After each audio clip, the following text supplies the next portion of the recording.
All right, so I'm going to show you just two more quick examples of using variables, declaring them, and the differences between strings and integers, and then you guys can go ahead and get started on the next assignment. So here we are again, we're back in this form load thing, and we're going to write a quick little program that uses some variables. So you can see I've declared a variable, I'm calling it the first number, and I've declared it as an integer. So I'm telling the computer, hey, give me some space for a number here, I'm putting an integer in eventually. And then I'm actually going to do that again, right? You can have more than one dim statement. You can have many variables that you declare. And here I'm declaring two. One called first number, one called second number, and they're both integers, so they're both going to be numbers. Okay.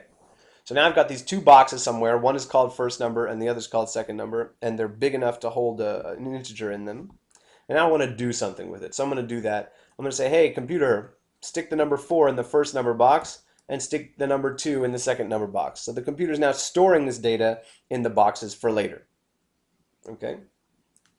So if I was to look at these so-called imaginary boxes where the computer is storing the data, I would see a 4 in a box that's called first number and a 2 in a box that's called second number.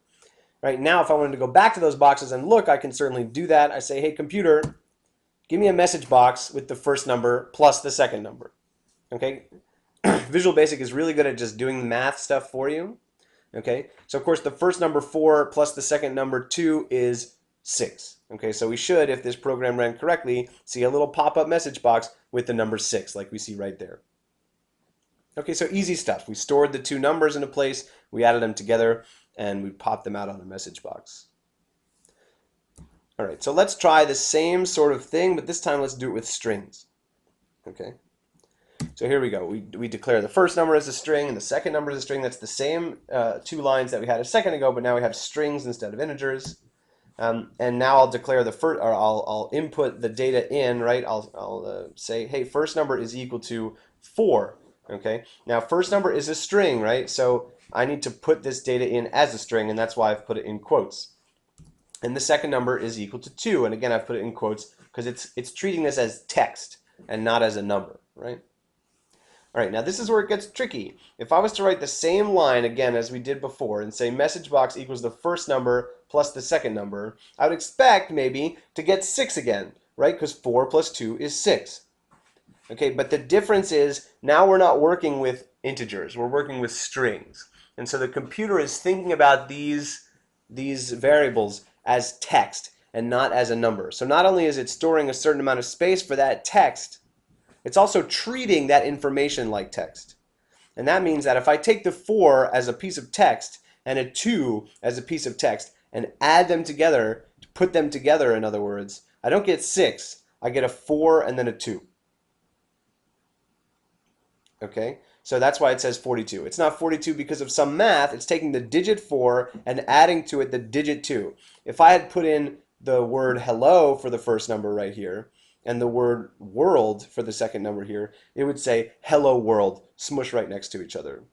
Okay, because this is a string. And when you add strings together, they what's called concatenate, they get put right next to each other. They don't get added like numbers. If I want to do work with numbers, I have to declare my variables as an integer. So it's really important to declare your variables and think about what type of data is supposed to go in there. Am I going to need a word? Am I going to need a number? And to declare them accordingly. So really interesting. Hopefully you got the gist of that. This is some really important stuff. And we're going to learn some more variable types, how to do decimals, how to do Boolean values, which are just sort of like true or false. But we'll get there eventually. Let's just do a quick wrap up. Let's take a look at the objectives for today. So we learned how to declare variables using a dim statement, right? That's how to declare them, to say, hey, computer, leave a little space for a variable here, and you can tell it what type of variable it is. We talked about naming the variables well, right? We don't want to just name them variable 1 or x. We want them to mean something, and we've learned how to store information in them by just using that equal sign. And we also learned how to compare and contrast, right, the differences and similarities between strings and integers. A string is a piece of text, and an integer is a number. And if we add two numbers, they mathematically add. But if we add two strings, they don't mathematically add. They get smushed right next to each other. Okay, good. So there's one assignment based on this lecture. It's pretty simple. It's very much based on what we were just working on. So it's going to be variable storage and display. That's the name of the assignment. And what you're going to have to do is there's going to be two digits. two buttons, one that says add as a string, one that says add as an integer, and they're going to be two text boxes.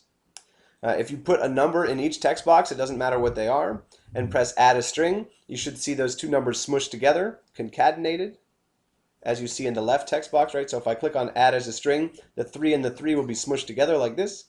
And if I press add as an integer, then these two numbers should be added together and placed as they added together as numbers, and it should pop up as the number 6. So if I did this for 4 and 7, okay, I would see 4, 7 here, and over here I would see 4 plus 7, which is 11.